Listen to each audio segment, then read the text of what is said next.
Livro, O Inimigo Secreto. Autora, Agatha Christie. Capítulo 9. Tupence ingressa no serviço doméstico. Quando Tommy saiu atrás dos dois homens, Tupence teve que recorrer a todo o seu autocontrole para não acompanhá-lo, mas acabou conseguindo se conter, consolando-se com o pensamento de que seu raciocínio fora confirmado pelos acontecimentos. Não restava a menor dúvida de que os dois homens haviam saído do apartamento do segundo andar. A tênue pista do nome Rita pusera novamente os jovens aventureiros na trilha dos sequestradores de Jane Finn. Mas o que iria fazer agora? Tupence detestava ficar de braços cruzados sem fazer nada. Tommy estava plenamente ocupado. Como não podia acompanhá-lo, Tupence sentia-se desorientada. Voltou à entrada do prédio. O garoto que manejava o elevador estava ali agora, polindo as peças de latão e assobiando uma canção, com bastante vigor e razoável afinação. Ele desviou o olhar do trabalho quando Tupence entrou. Ela tinha certo ar de garota levada e invariavelmente se dava bem com os garotos. Teve a impressão de que estabeleceu-se imediatamente um vínculo de simpatia. E refletiu que um aliado em pleno território inimigo, por assim dizer, não era algo que se pudesse desprezar. "Olá, William", disse ela com espírito jovial, ao melhor estilo da ronda matutina que aprenderá no hospital. "Dando um bom polimento aí na caixa, hein?" O garoto sorriu receptivo, corrigindo-a imediatamente. "O nome é Albert, moça." "Está certo, Albert." Tupence olhou ao redor com um ar misterioso, e o fez de maneira deliberadamente evidente para que o garoto não deixasse de perceber. Inclinou-se na direção dele e baixou a voz. "Preciso ter uma conversinha com você, Albert." Albert interrompeu a operação de polimento no mesmo instante, a boca ligeiramente entreaberta. "Sabe o que é isso, Albert?" Com um gesto dramático, Tupence entreabriu o lado esquerdo do casaco, deixando à mostra um pequeno escudo esmaltado. Era extremamente improvável que Albert soubesse do que se tratava. Teria sido fatal para os planos de Tupence se ele soubesse. Mas isso não poderia acontecer, já que se tratava de uma insígnia de um corpo local de treinamento, criado pelo arquidiácono logo no início da guerra. A presença no casaco de Tupence devia-se ao fato de ela tê-lo usado 2 dias antes para prender algumas flores. Resolvera recorrer àquele expediente porque tinha olhos atentos e percebera o romance policial enfiado no bolso de Albert. Quando ele imediatamente arregalou os olhos, Tupence compreendeu que a tática era perfeita e que o peixe iria morder a isca. Força norte-americana de detetives. Albert mordeu a isca e murmurou extasiado. "Santo Deus!" Tupence assentiu com o ar de alguém que acabará de estabelecer um vínculo de total compreensão. E indagou. "Sabe de quem estou atrás?" Albert, os olhos ainda arregalados, balbuciou. "De um dos inquilinos." Tupence concordou novamente e sacudiu o polegar na direção da escada. "A inquilina do apartamento 20. A que se diz chamar Vandermeyer." "Vandermeyer? Ha, ha, ha." Albert estava cada vez mais entusiasmado. "Ela é uma vigarista?" "Uma vigarista? É muito mais do que isso. Lá nos Estados Unidos. Ela é conhecida como Rita Ligeira." "Rita Ligeira?" repetiu Albert já quase em êxtase. "Mas é, igualzinho aos filmes." E era mesmo. Tupence era uma frequentadora habitual dos cinemas. Anne sempre disse que ela não tinha boa cara. "Quem é Anne?" indagou Tupence. "É a arrumadeira. Ela vai embora hoje." Anne me disse mais de uma vez. "Ouça as minhas palavras, Albert. Eu não ficaria nada admirada se um dia desses a polícia aparecer por aqui atrás dela." E não deu outra coisa. "Mas ela é bem bonita." "É de fato uma mulher bonita", concordou Tupence magnânima. "E pode estar certo de que isso é muito útil na profissão dela. Por falar nisso, ela tem usado ultimamente as esmeraldas?" "Esmeraldas? Não são aquelas pedras verdes?" Tupence assentiu. "É exatamente por isso que estamos atrás dela." "Conhece o velho Risdale?" Albert sacudiu a cabeça. "Peter B. Risdale, o rei do petróleo?" "O nome me parece familiar. As pedras eram dele. A melhor coleção de esmeraldas do mundo. Valem $1 milhão. "Deus do céu!" exclamou Albert, agora totalmente extasiado. "Parece mais com os filmes a cada minuto que passa." Tupence sorriu, satisfeita com o sucesso de seus esforços. "Ainda não conseguimos provar, mas..." Tupence fez uma breve pausa, piscando para Albert como se fossem velhos companheiros de conspiração antes de acrescentar. "Temos certeza de que desta vez ela não vai conseguir escapar." Com a muamba. Albert deixou escapar outra exclamação de entusiasmo. Tupence acrescentou subitamente. "Não se esqueça, filho, de que não deve contar a ninguém o que lhe falei." Acho que não deveria ter lhe contado tudo assim de cara, mas lá nos Estados Unidos a gente sabe reconhecer um sujeito esperto à primeira vista. Pode deixar que não vou falar nada a ninguém, declarou Albert ansiosamente. Não há nada que eu possa fazer para ajudar? Quer que eu siga a Rita ligeira ou algo assim? Tupence fingiu por um momento considerar a oferta, depois sacudiu a cabeça. No momento não há necessidade. Mas vou anotar sua oferta para, quando for preciso, filho. O que me diz dessa garota que está indo embora? N? Até que eu gosto dela. Mas N diz que hoje em dia as criadas já são gente e devem ser tratadas como tal. Não vai ser fácil arrumar outra para o lugar dela, pois N com certeza vai espalhar que as coisas por aqui não são nada boas. É mesmo? Murmurou Tupence pensativa. Quem sabe? Uma ideia estava surgindo na mente de Tupence. Ela pensou a respeito durante 1 minuto e depois deu um tapinha no ombro de Albert. Escute, filho, meu cérebro entrou em funcionamento. O que me diz de informar que tem uma prima ou uma amiga interessada no emprego? Está entendendo onde quero chegar, não é mesmo? Mas claro, pode deixar comigo que arrumarei tudo em 2 tempos. Você é mesmo esperto, elogiou Tupence, sacudindo a cabeça em um gesto de aprovação. Diga que a moça está em condições de começar a trabalhar imediatamente. Poderá me contar se deu tudo certo amanhã. Aparecerei por aqui por volta das 11 horas. Onde devo procurá-la se surgir algum problema? Estou no Ritz. Peça para ligarem para a suíte de Covley. A expressão de Albert ganhou um ar de inveja. Essa profissão de detetive deve ser muito boa. E é mesmo, sobretudo quando se pode contar com o velho Risdale para pagar as contas. Mas pode ficar tranquilo, filho.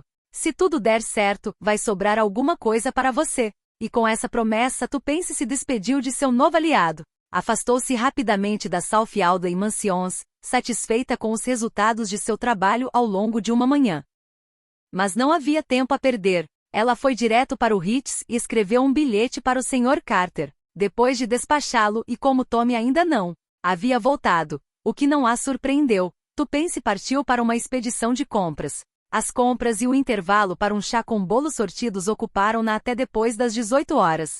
Voltou para o hotel exausta, mas satisfeita com o que comprará. Começara por uma loja de roupas comuns, passará por uma loja que vendia roupas usadas e encerrará o dia no cabeleireiro. E agora, no isolamento de seu quarto, abriu o embrulho da última compra. 5 minutos depois, sorriu satisfeita para o seu reflexo. No espelho, com um lápis de olho, havia alterado ligeiramente a linha das sobrancelhas. Isso e mais a abundante cabeleira loura que havia por cima mudavam sua aparência a tal ponto que tinha plena certeza de que Whittington jamais a reconheceria, mesmo que a visse frente a frente. Usaria sapatos de saltos grossos, touca e avental, completando o disfarce. Perfeito.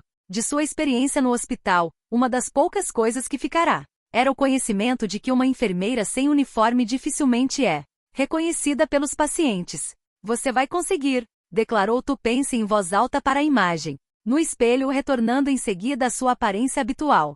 O jantar foi uma refeição solitária.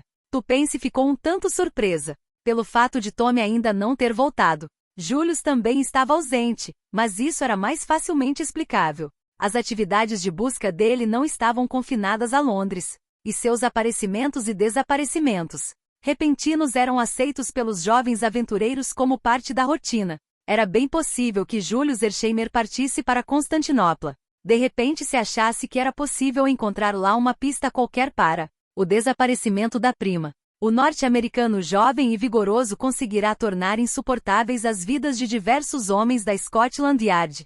As moças que trabalhavam no almirantado já conheciam e temiam o seu olá característico. Julius passará 3 horas em Paris atormentando a prefeitura. Voltará com a ideia, talvez inspirada por alguma autoridade, cansada de sua insistência de que a verdadeira chave para o mistério seria encontrada na Irlanda. É bem capaz que ele tenha ido para lá, pensou Tupence. Está tudo muito bem, só que é horrível para mim. Aqui estou eu, transbordando de novidades, mas sem ter ninguém para contar. Tome bem que podia ter passado um telegrama avisando onde está ou algo assim. Não é possível que ele tenha perdido a pista, como costuma dizer. E por falar nisso, Tupence interrompeu seu raciocínio e chamou um garoto do hotel. 10 minutos depois, Tupence estava confortavelmente instalada em sua cama, fumando e absorvida na leitura de Garnaby Williams, o garoto detetive que mandara comprar, juntamente com outras obras da chamada literatura barata.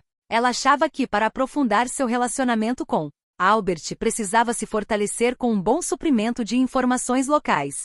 Na manhã seguinte, Tupence recebeu um bilhete do Sr. Carter. Prezada SRTA, Tupence. Teve um esplêndido início e dou-lhe os parabéns. Mas gostaria de ressaltar mais uma vez os riscos que ambos estão correndo, sobretudo se insistirem em prosseguir no curso que indicou. Não se esqueça de que estão lidando com pessoas absolutamente desesperadas e totalmente incapazes de misericórdia ou piedade. Tenho a impressão de que ainda está subestimando o perigo. Assim sendo, sinto-me na obrigação de alertá-la outra vez de que não posso prometer qualquer proteção a nenhum dos dois. Já nos forneceu informações valiosas demais. Se achar que ambos devem se retirar de cena agora, ninguém poderá culpá-los por isso. Seja como for, acho que devem pensar bastante em todas as circunstâncias antes de tomar uma decisão. Se decidirem continuar, apesar de todas as minhas advertências, pode ficar tranquila que as providências pedidas já foram tomadas. Passou 2 anos trabalhando para a senhorita Dufferin em Lanelli. A senhora Vandermeyer pode pedir referências lá. Permite agora que eu lhe ofereça alguns conselhos? Procure-se a ter a verdade o máximo possível, pois isso diminui o risco de cometer algum deslize. Sugiro que se apresente como aquilo que realmente é, uma antiga enfermeira voluntária durante a guerra, que escolheu o serviço doméstico como profissão. Há muitas moças nessa situação no momento. Isso serve também para explicar qualquer incongruência na maneira de falar ou nas atitudes, que de outra forma seria inexplicável ou capaz de provocar suspeitas. O que quer que decidam, desejo boa sorte a ambos. Seu amigo sincero, Sr. Carter. O ânimo de Tupence melhorou consideravelmente. Não deu a menor importância às advertências do Sr. Carter. Sentia muita confiança em si mesma para se preocupar com qualquer coisa. Com alguma relutância, renunciou ao papel tão interessante que imaginara para si mesma. Não que duvidasse de sua capacidade de sustentá-lo indefinidamente, mas porque tinha bom senso suficiente para reconhecer a força dos argumentos do Sr. Carter. Ainda não havia nenhuma mensagem de Tommy, mas o carteiro da manhã trouxe um cartão postal um tanto sujo, no qual estavam rabiscadas as palavras: "Está tudo bem." Às 10h30, Tupence contemplou orgulhosa um baú de metal tanto amassado onde estavam os seus novos bens. Ficou corada ao tocar a campainha e ordenar que o baú fosse levado para um táxi. Foi para Paddington e deixou o baú no depósito. Em seguida, só com uma bolsa grande foi refugiar-se no reduto do toalete. 10 minutos depois, uma Tupence metamorfoseada saiu da estação e pegou um ônibus. Passavam poucos minutos das 11 horas quando Tupence entrou no saguão de Audley Mansions. Albert estava em seu posto, executando suas tarefas de maneira um tanto indiferente. Não reconheceu Tupence imediatamente e quando isso aconteceu, não pôde ocultar sua intensa admiração. Juro que não a reconheci. Esse disfarce é de primeira. Fico contente que tenha gostado, Albert, disse Tupence com modéstia. Por falar nisso, sou ou não sua prima? E a voz também mudou, exclamou Albert deliciado. Está falando direitinho, como uma inglesa. Não, não é minha prima. Eu disse que tinha um amigo que conhecia uma moça que estava procurando emprego. Anne não ficou nada satisfeita. Decidiu inclusive vir até aqui hoje, alegando que assim o fazia como um favor especial. Mas o que ela está querendo mesmo é convencê-la a não aceitar o emprego. Boa menina! Albert não desconfiou da ironia. Anne tem classe e sabe fazer tudo muito bem, mas tem um temperamento que não é fácil. Já vai subir agora? Pois então pode entrar no elevador. É o número 20 que deseja? E Albert piscou para Tupence com um ar de conspirador. Tupence lançou-lhe um olhar severo e Albert ficou imediatamente constrangido. Ela entrou no elevador sem dizer mais nada. Ao tocar a campainha do apartamento número 20, Tupence estava consciente dos olhos de Albert descendo lentamente dentro do elevador. Uma jovem bonita abriu a porta. Vim tratar do emprego, informou Tupence. Pois saiba que é um lugar horrível, exclamou a jovem sem a menor hesitação. A patroa é daquele tipo chato, que está sempre se metendo. Acusou-me de abrir as suas cartas a mim, e só porque a aba do envelope estava um pouco dobrada. Nunca trabalhei numa casa tão esquisita. Basta dizer que jamais se encontra qualquer coisa na cesta de papel, pois ela queima tudo. Se quer saber o que eu acho, ela simplesmente não presta. Usa roupas muito boas, mas não tem nenhuma classe. A cozinheira sabe alguma coisa a respeito dela, mas nunca quis me contar nada. Tenho medo da patroa. E como ela é desconfiada. Não pode ver a gente falar com ninguém e quer logo saber. Mas Tupence não chegou a saber o que mais N tinha para contar, pois neste momento uma voz incisiva e estranhamente fria chamou. N. A jovem teve um sobressalto, como se tivesse acabado de levar um tiro. Pois não, senhora? Com quem está falando? Com uma moça que veio saber sobre o emprego, senhora.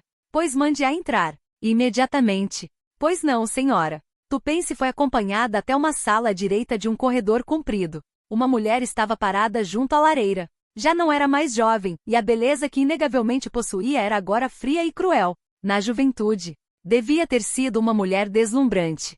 Os cabelos de um ouro pálido estavam enrolados na altura do pescoço. Os olhos, de um azul elétrico e penetrante, pareciam possuir a capacidade de sondar até o fundo da alma da pessoa que ousasse encará-los. O corpo atraente era realçado por um vestido azul espetacular. Mas apesar de toda a graça e a beleza quase etérea do rosto, era possível sentir instintivamente a presença de algo ameaçador, uma espécie de força implacável, que se manifestava pela voz metálica e pelos olhos que pareciam punhais. Pela primeira vez, Tupence sentiu medo. Não tivera qualquer medo de Whittington, mas aquela mulher era diferente. Como se estivesse fascinada, observou a boca longa, vermelha e curva, transmitindo uma inequívoca impressão de crueldade. Sentiu novamente o pânico invadi-la. Perdeu a autoconfiança habitual. Percebeu que enganar aquela mulher não seria tão fácil quanto enganar Whittington. Recordou-se da advertência do Sr. Carter. Ele tinha razão. Não podia esperar qualquer misericórdia daquela mulher, lutando para dominar o instinto de pânico que a incitava a virar as costas e fugir. Tupence retribuiu o olhar com firmeza e respeito. Como se o exame inicial tivesse sido satisfatório, a Sra. Vandermeyer apontou para uma cadeira. Pode se sentar. Como soube que eu estava precisando de uma arrumadeira? Por meio de um amigo que conhece o rapaz que opera o elevador do prédio, ele achou que o lugar poderia servir para mim. Novamente o olhar de serpente pareceu perfurar Tupence até o fundo. Por que você fala como uma moça instruída? Com a maior tranquilidade, Tupence contou a sua carreira imaginária, nos termos sugeridos pelo Sr. Carter. Teve a impressão de que a tensão na atitude da Sra. Vandermeyer foi diminuindo. Está certo, disse ela por fim. Há alguém para quem eu possa escrever a fim de pedir referências? Passei 2 anos com a senhorita do Ferring em Lanelli. E depois achou que poderia ganhar mais dinheiro se viesse para Londres, não é mesmo? Mas isso não tem importância para mim. Eu lhe pagarei 50 libras, ou 60. Quanto quiser. Pode começar a trabalhar imediatamente? Posso sim, senhora. Hoje mesmo, se precisar. Deixei minhas coisas em Paddington.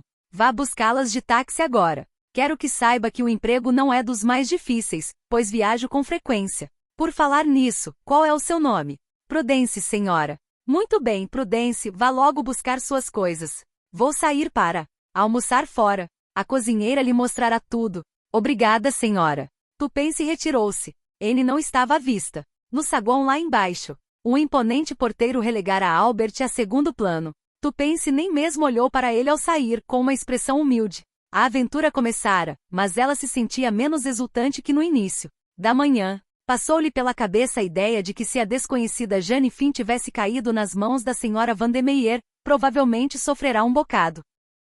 Capítulo 10. Sir James Peel Edgerton entra em cena. Tupence não teve qualquer dificuldade na execução de suas novas tarefas. As filhas do arquidiácono eram especialistas no trabalho doméstico, e também eram especialistas em treinar uma moça crua. O resultado invariável era que a moça, uma vez treinada, partia em busca de algum lugar onde seus conhecimentos recém-adquiridos pudessem lhe proporcionar uma remuneração mais substancial que a permitida pela bolsa, sempre magra do arquidiácono. Por isso, Tupence não tinha o menor receio de ser ineficiente. A cozinheira da Sra. Vandermeyer deixou-a perplexa. Era evidente que sentia verdadeiro pavor da patroa. Tupence achou que a patroa sabia alguma coisa a respeito dela. Quanto ao resto, a mulher cozinhava como um chefe, como Tupence teve oportunidade de observar naquela noite mesmo. A Sra. Vandermeyer estava esperando um convidado para jantar e Tupence pôs a mesa para 2. Tinha algumas ideias a respeito do visitante. Era bem possível que fosse Whittington. Embora estivesse convencida de que ele não a reconheceria, preferia que o convidado fosse um estranho. Mas nada podia fazer, a não ser torcer para que tudo desse certo. A campainha da porta tocou poucos minutos depois das 20 horas. Tupence foi atender, um pouco apreensiva. Ficou aliviada ao descobrir que o visitante era o segundo dos dois homens que Tommy se encarregara de seguir. Ele se anunciou como Conde Stepanov. Tupence foi comunicar a sua chegada, e a senhora Vandermeyer se levantou do divã em que estava sentada com um murmúrio de prazer. É um prazer vê-lo novamente, Boris Ivanovitch. O prazer é todo meu. O homem inclinou-se sobre a mão estendida da senhora Vandermeyer. Tupence se retirou para a cozinha. É o Conde Stepanov ou algo assim, comentou ela com a cozinheira, com evidente curiosidade. Sabe quem é ele? Acho que é um cavalheiro russo.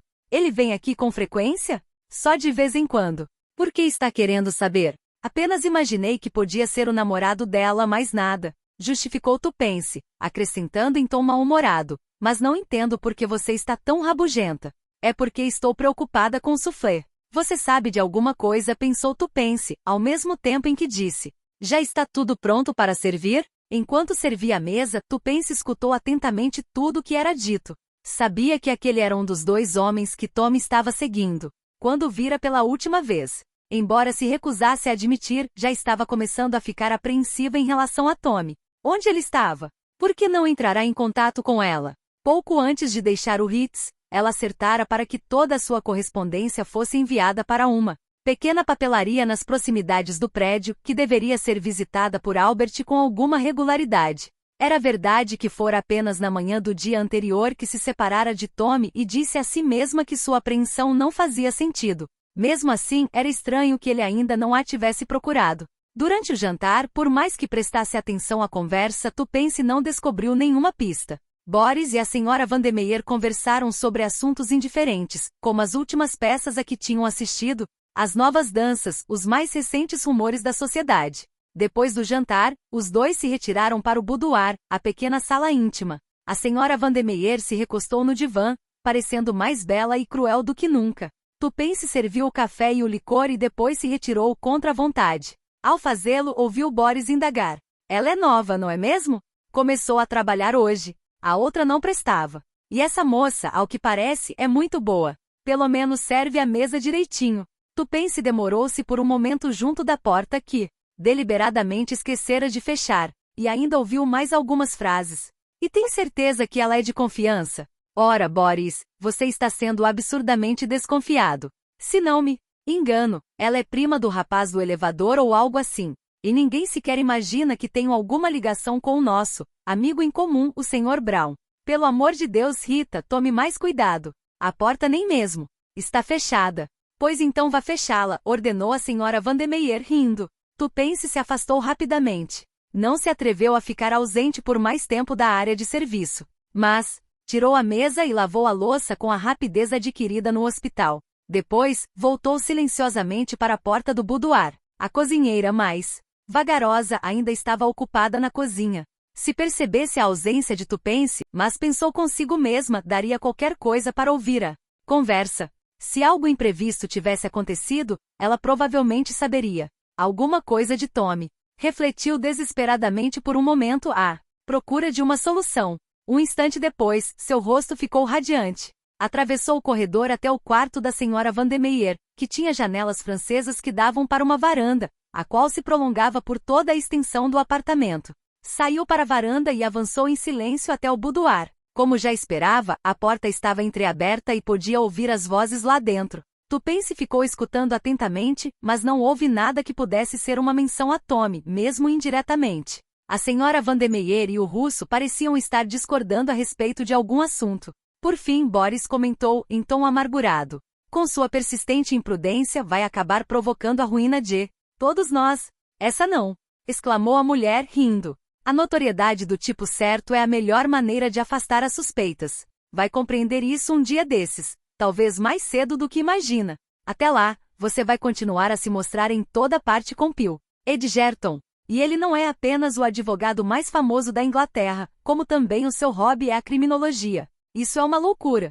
Sei que a eloquência dele já salvou incontáveis homens da forca, comentou a senhora Vandermeyer. E daí? Talvez eu venha a precisar algum dia dos serviços profissionais dele. Se isso acontecer, serei uma mulher afortunada por poder contar com um amigo assim no tribunal. Boris se levantou e começou a andar de um lado para o outro.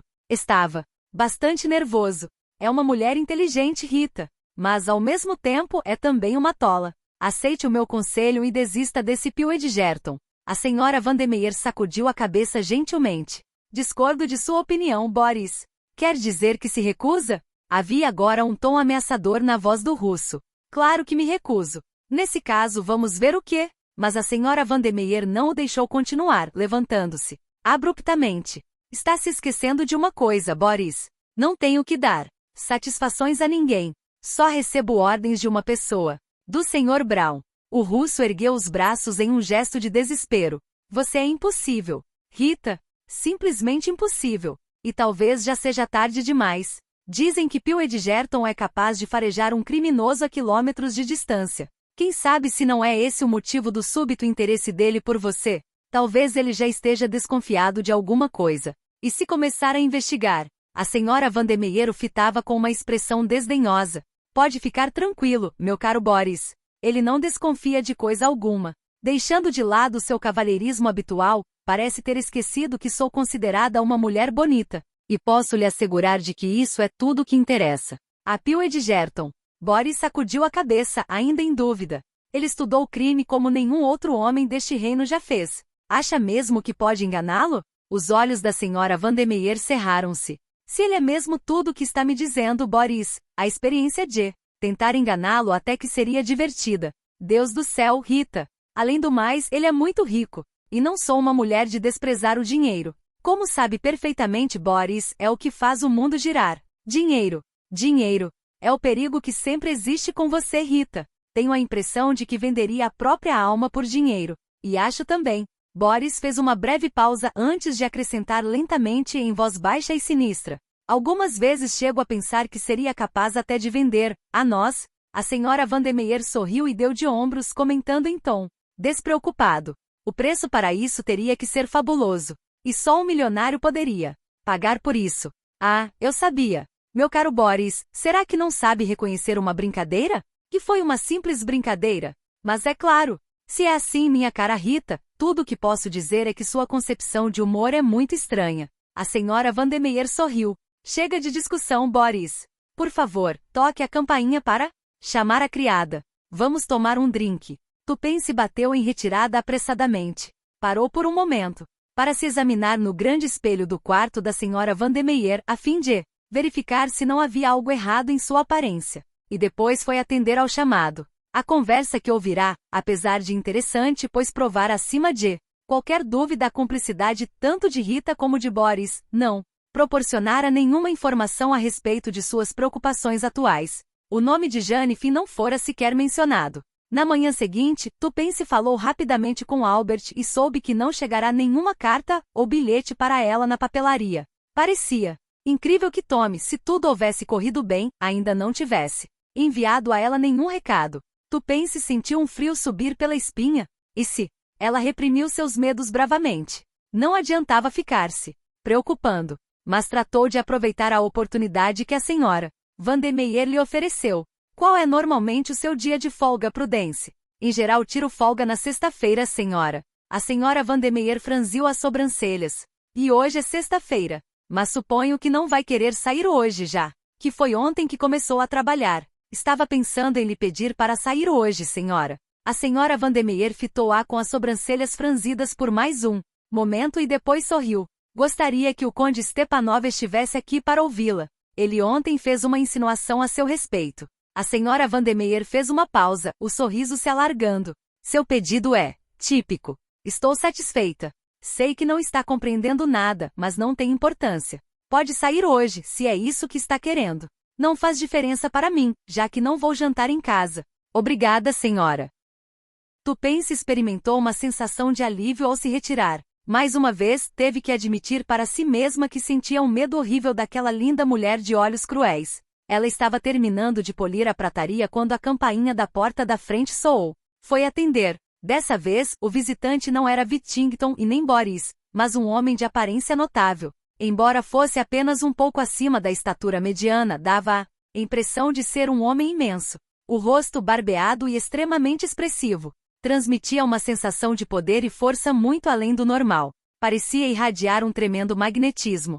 Tupense ficou indecisa por um momento, sem saber se deveria classificá-lo como ator ou advogado. Mas suas dúvidas foram logo dissipadas quando o homem disse seu nome, Sir James Peel Edgerton. Ela o fitou com um interesse renovado. Então aquele era o advogado cujo nome era conhecido e respeitado em toda a Inglaterra. Tupense já ouvirá inclusive comentários de que ele poderia um dia se tornar primeiro-ministro. Sabia-se que ele até já recusará um alto cargo no governo, pois preferia continuar dedicado à sua profissão. Tupense voltou pensativa para a copa. O grande homem a impressionara. Podia compreender agora o nervosismo de Boris. Peel Edgerton não seria um homem fácil de enganar. Cerca de 15 minutos depois, Tupense foi novamente chamada para conduzir o visitante até a porta. Ele a contemplara antes com um olhar penetrante. Agora, ao entregar-lhe o chapéu e a bengala, Tupense sentiu que os olhos dele a examinavam com toda a atenção. Abriu a porta e deu um passo para o lado, a fim de deixá-lo passar. Peel Edgerton parou na soleira. Não faz muito tempo que trabalha nisso, estou certo? Tupense fitou-o atônita. Descobrira uma expressão de bondade nos olhos dele, juntamente com algo mais que era difícil definir. Peel Edgerton assentiu como se ela tivesse respondido, acrescentando: foi voluntária na guerra e depois teve que enfrentar dias difíceis, não é mesmo? Foi a senhora Vandermeyer que contou isso? Indagou Tupense, desconfiada. Não, menina. Foi sua aparência que me revelou tudo isso. Gosta de trabalhar aqui? Gosto muito, senhor. Há muitos lugares ótimos para se trabalhar nos dias de hoje. E uma mudança de vez em quando não faz mal nenhum. Está querendo dizer. Mas Sir James já se afastara. Parou novamente no alto da escada, olhando para trás, com aquele seu olhar ao mesmo tempo bondoso e astuto. Apenas uma sugestão, nada mais. Tupense voltou para a copa, mais pensativa do que nunca. Capítulo 11. Julius conta uma história. Vestida de maneira apropriada, Tupense partiu para sua tarde de folga. Albert não estava à vista. Tupense resolveu passar pela papelaria a fim de se certificar de que não chegará nenhum recado. Seguiu depois para o Ritz. Perguntou na portaria e soube que Tommy ainda não havia voltado. Já esperava pela resposta, mas foi mais um prego no caixão de suas esperanças. Resolveu apelar para o Sr. Carter, informando-o quando e onde Tommy iniciará a perseguição e pedindo-lhe que tomasse alguma providência para localizá-lo. A perspectiva de ajuda reanimou-a no mesmo instante. Resolveu perguntar por Julius Ersheimer. Disseram a ela que ele retornará cerca de meia hora antes, mas voltará a sair logo depois. Tupense se sentiu ainda mais reanimada. Seria ótimo se encontrar com o Julius. Talvez ele pudesse imaginar algum plano para descobrir o que acontecerá com Tommy. Escreveu o bilhete para o Sr. Carter na sala da suíte de Julius. Estava endereçando o envelope quando a porta se abriu de repente. Mas que diabo! Ao ver quem era, Julius se controlou prontamente. Desculpe, senhorita Tupense. Mas é que aqueles idiotas lá na portaria disseram que Beresford não está mais aqui, que não aparece desde quarta-feira. Isso é verdade? Tupense assentiu, perguntando ao mesmo tempo. Sabe por acaso onde ele está? Eu? Mas como iria saber? Não recebi nenhum recado dele, embora tenha lhe enviado um telegrama ontem de manhã. Seu telegrama ainda deve estar na portaria. Mas onde é que ele está, senhorita Tupense? Não sei. Pensei que pudesse me dizer. Já lhe disse que não recebi nenhum recado dele desde que nos separamos na estação na quarta-feira. Que estação? A de Waterloo. Waterloo? Repetiu Tupense, franzindo a testa. Isso mesmo. Ele não lhe contou? Também não sei dele desde quarta-feira, respondeu Tupense, impaciente. Mas o que estavam fazendo em Waterloo? Ele me telefonou, pedindo que fosse até lá. Disse que estava seguindo 2 patifes. Ah, murmurou Tupense, arregalando os olhos. Agora estou entendendo. Continue, por favor. Fui imediatamente para a estação. Beresford estava à minha espera e apontou os 2 patifes. O grandalhão, o sujeito que você conseguiu enganar, era o meu homem. Tommy me entregou a passagem e me pediu que embarcasse no trem. Ele ia seguir o outro patife. Julius fez uma pausa e acrescentou, pensativo. Pensei que já soubesse de tudo isso. Pare de andar de um lado para o outro, Julius. Tupense pediu com firmeza. Isso me deixa nervosa. Sente-se naquela cadeira e me conte toda a história, da maneira mais objetiva possível. O Sr. Ersheimer obedeceu. Que está certo. Por onde devo começar? Por onde havia parado? Ou seja, em Waterloo. Embarquei num desses compartimentos britânicos antiquados de primeira classe. O trem estava de partida. Logo apareceu um guarda para me informar que eu não estava num dos vagões onde se pode fumar. Dei-lhe $0,5 e isso resolveu o problema. Fui até o vagão seguinte, dando uma olhada nos compartimentos.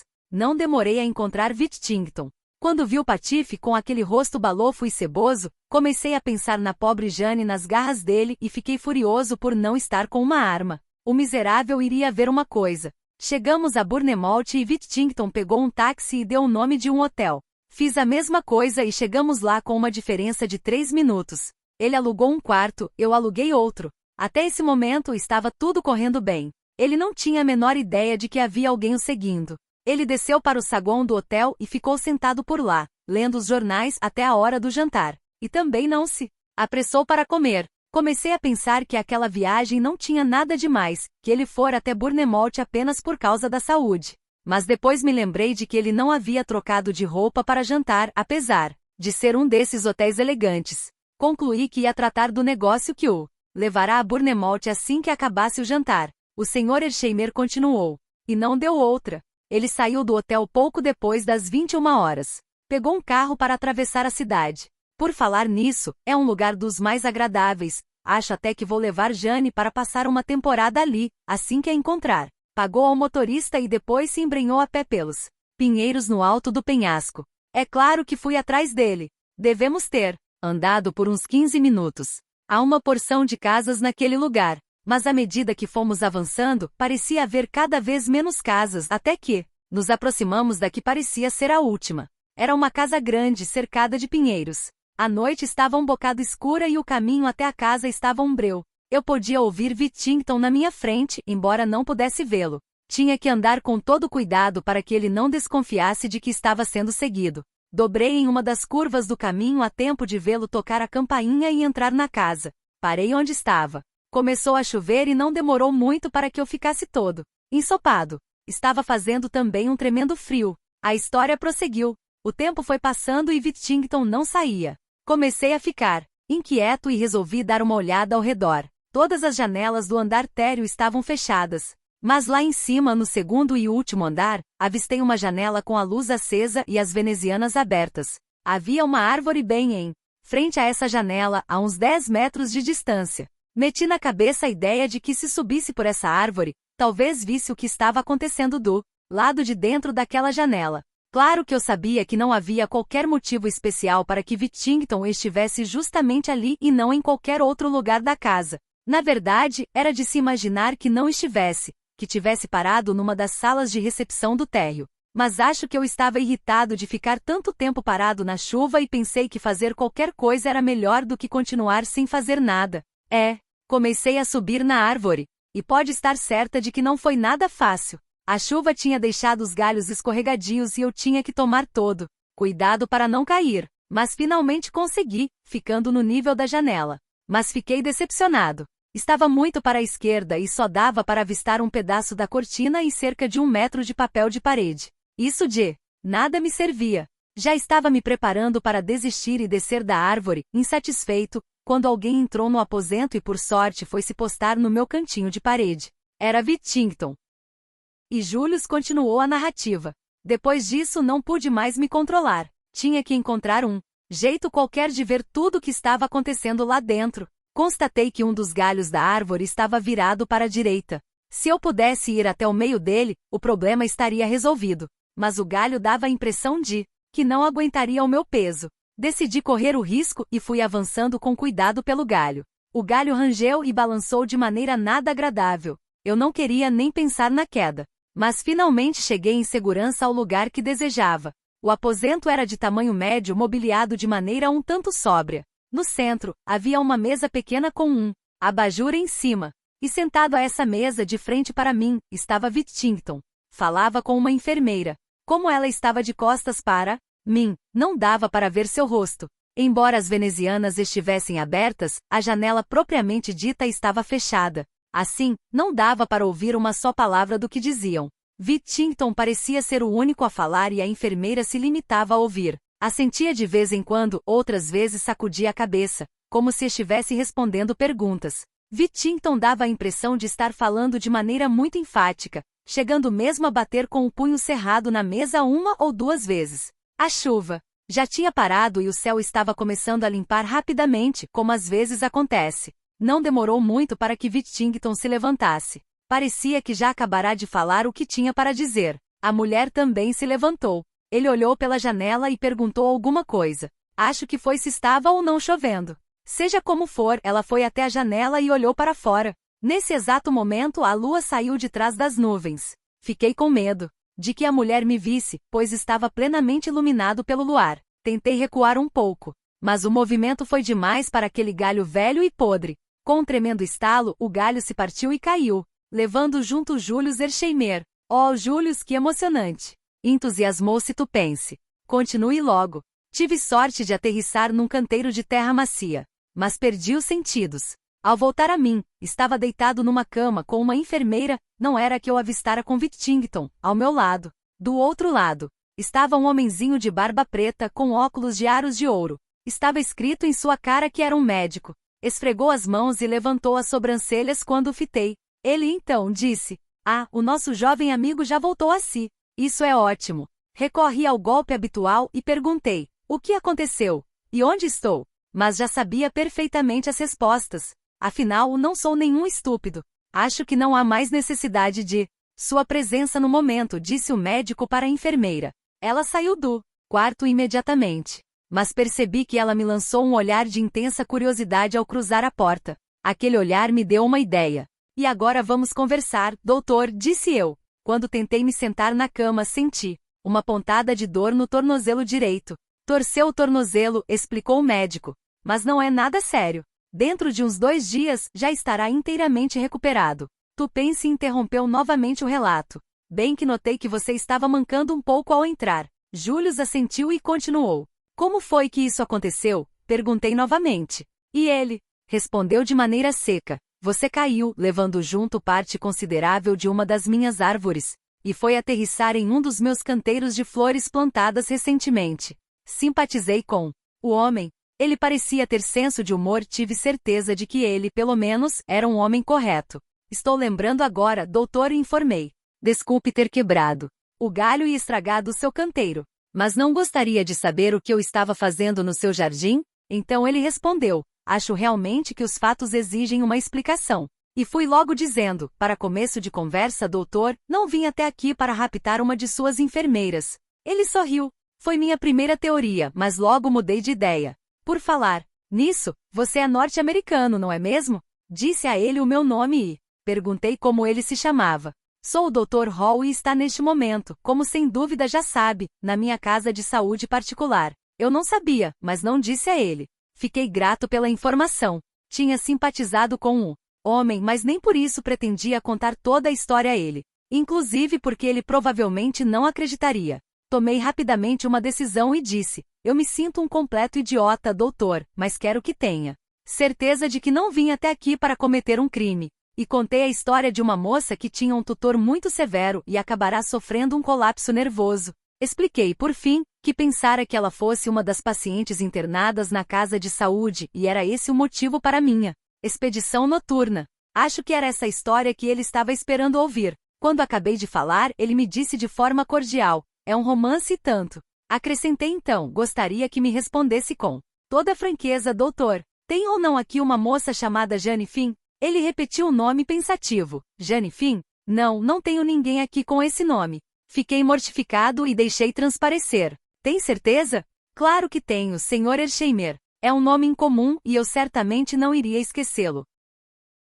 Hersheimer continuou. "O assunto estava liquidado, mas eu me sentia um pouco frustrado, pois esperava que minha busca resultasse em alguma coisa.